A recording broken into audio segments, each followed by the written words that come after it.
YS Rajareddy తండ్రి గారి పేరు వైఎస్ వెంకటరెడ్డి. ఆయనది పులివెందుల నియోజకవర్గంలోని ప్రస్తుతం సింహాద్రిపురం మండలంలో ఉన్న బలపనూరు గ్రామం. దాదాపు 11 మంది సంతానంతో ఆయన కుటుంబ భారాన్ని మోయలేని పరిస్థితిలో ఒక మధ్యతరగతి రైతుగా జీవించేవాడు.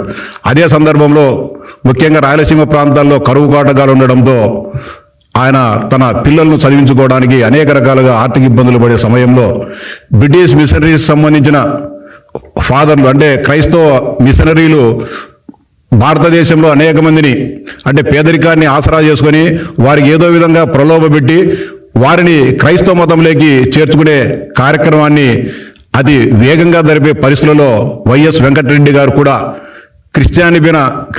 క్రైస్తవ మతం పైన గౌరవం లేకుండా కేవలం తన ఆర్థిక అవసరాలకు క్రిస్టియానిటీని వాడుకుందామనే ఒక ఆలోచనతో క్రైస్తవ మతంలోకి మారడం జరిగింది.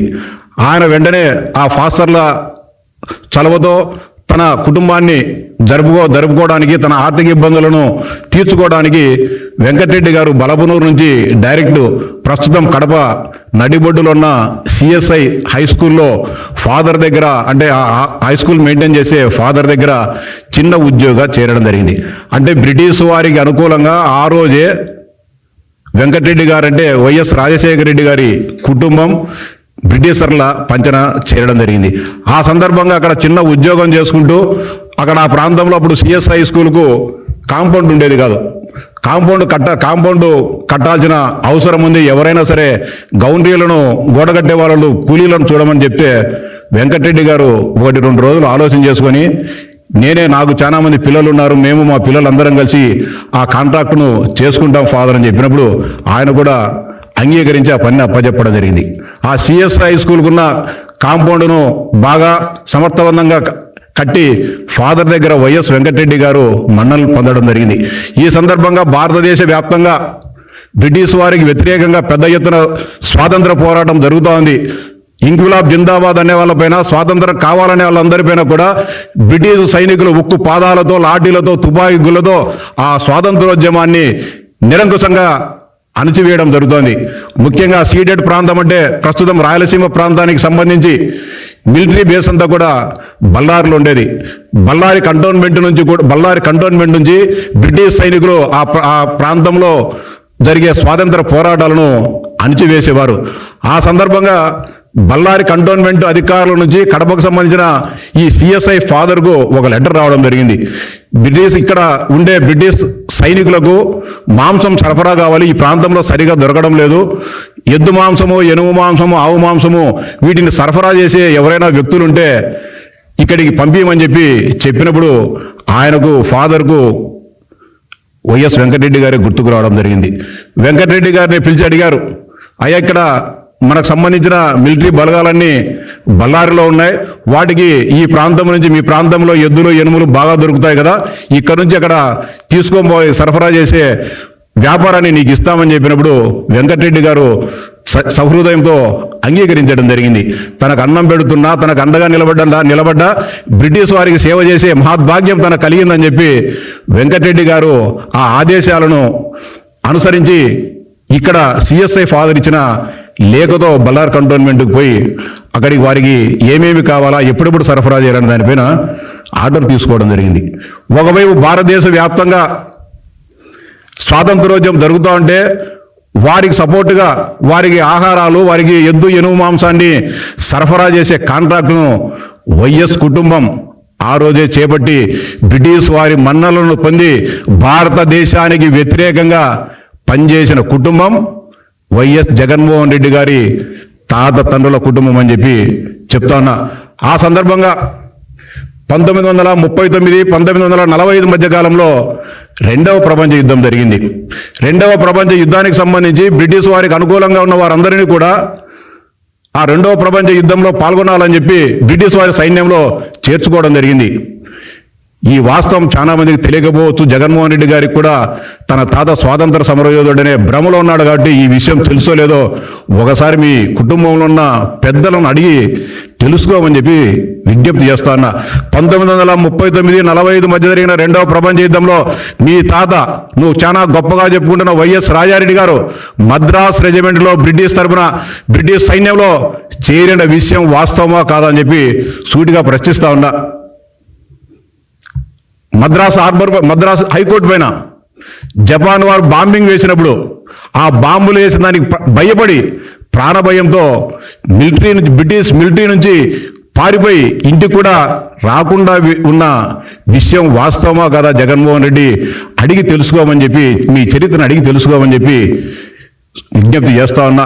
1947 ఆగస్టు 15వ తారీఖు ఈ దేశానికి స్వాతంత్రం వస్తే స్వాతంత్రం వచ్చేటంత వరకు కూడా మీ తాత ఎక్కడ నువ్వు మిలిటరీ నుంచి పారిపోయి వచ్చావు కాబట్టి ఇక్కడ ఉండే పోలీసులు అరెస్ట్ చేస్తారేమనే భయంతో, అంటే అరెస్ట్ చేసి మళ్ళీ ఇక్కడ మళ్ళీ మిలిటరీకి తీసుకొని పోతారనే భయంతో నువ్వు మీ తాత ఊరికి రాకుండా దేశాలు పట్టుకొని తిరిగిన విషయం వాస్తవమో కాదో మీ పెద్దలను అడిగి తెలుసుకోమని చెప్పి చెప్తా ఉన్నా.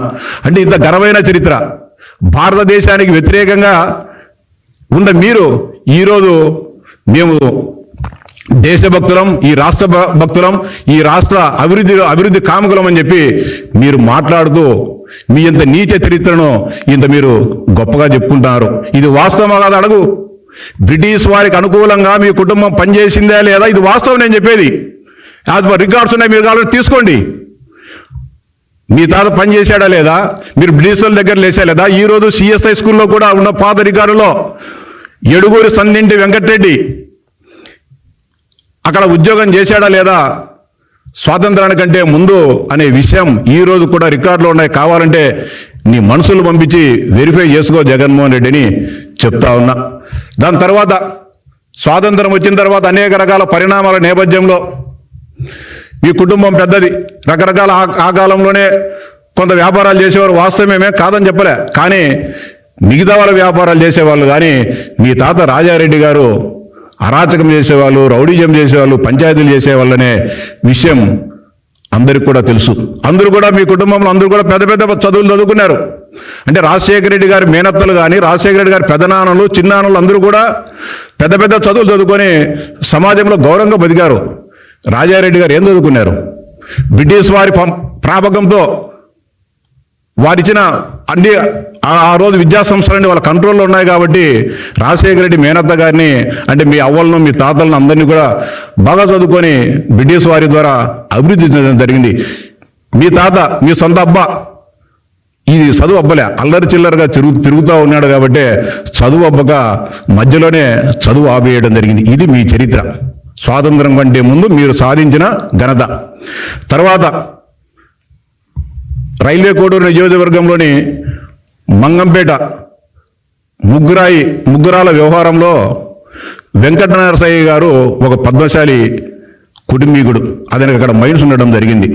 కానీ దాని చుట్టుపక్కల ఉండే మైన్ ఓనర్లంతా కూడా ఈయన కంటే బలవంతులు కాబట్టి ఈయన మైన్ నుంచి అక్రమంగా వాళ్ళు ముగ్గురాయి తరలించడము, ఈయనను బెదిరించడము, దౌర్జన్యాలు చేస్తుండడంతో అప్పటికే నువ్వు పులివెందుల ప్రాంతంలో పేరు మోసిన రౌడీగా రాజారెడ్డి గారు పేరు ప్రఖ్యాతులు సంపాదించారు కాబట్టి నిన్ను ఆయన ఆశ్రయించడం జరిగింది. నీకు పెట్టుబడి లేని భాగం ఇస్తాం, నాకు అండగా ఉండమని చెప్పి అప్పటికే వచ్చిన ఆ కొద్ది భాగంలోనే మీకు ఇబ్బడిగా ఆ రోజు డబ్బులు రావడం జరిగింది. వచ్చిన దాంతో మీరు సంతృప్తి పడలే. ఇప్పుడు మనకు చిన్నప్పుడు కథ చెప్తా ఉంటారు, బంగారు బాతు కథ. రోజు ఒక బంగారు గుడ్డు పెట్టేది బాతు. ఎవరో పనికిమాల రాజారెడ్డి అట్లాంటోడు ఒకటేసారి కోసుకుంటే దండిగా బంగారు గుడ్డు దొరుకుతాయి కదని చెప్పి ఆ బాతును కోస్తే దాంట్లో గుడ్డు లేవు. అంటే రోజు ఒక గుడ్డు బంగారు గుడ్డు మాత్రమే పెడుతుంది. ఆ చందంగా నరసయ్యను చంపితే మొత్తం రైల్వే కోడూరులో ఉన్న ముగ్గురాయి గన్లన్నీ కూడా మా వశమవుతాయి కదా అని చెప్పేసి వెంకట నరసయ్య గారిని 15/7/1975లో చంపిన విషయం వాస్తవమా కాదా? జగన్మోహన్ రెడ్డి గారు తెలుసుకోవాలి మీ చరిత్ర. నువ్వు పుట్టిండొచ్చు గోల్డెన్ స్పూన్తో, మీరు పుట్టి పెరిగింది, నువ్వు తినే ప్రతి రక్తపు ఆ గోల్డెన్ స్పూన్తో తినే ప్రతి అన్నం కూడా రక్తపు మరకలై ఉన్నాయి. రక్త మాంసాలతో చేసిన వంట నువ్వు తిన్నావు తప్ప మీరు కష్టపడో లేకుంటే సేద్యం చేసి సంపాదించిన డబ్బులు కాదనే విషయాన్ని గుర్తించుకోరా. వెంకట నరసింహని చంపారు. ఆ రోజు మీరు రాజకీయాల్లో లేరు.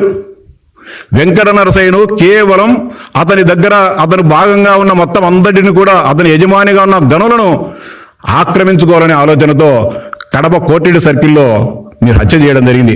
ఆ రోజు నీ మీద కూడా ముద్దాయి, కానీ మేనేజ్ చేసుకొని ఆ రోజే వ్యవస్థలను మేనేజ్ చేసుకొని ఆ కేసు నుంచి నువ్వు తప్పించుకొని మీ తండ్రిని, మీ పెద్దనాన్న రాజశేఖర రెడ్డి గారి అన్న పెద్దన్నైన జార్జి రెడ్డి గారిని ఆ కేసులో పెట్టి అరెస్ట్ చేయడం జరిగింది. దీంట్లో రాజశేఖర రెడ్డి పాత్ర 99% ఉంటే మిగతా వాళ్ళ పాత్ర 1%.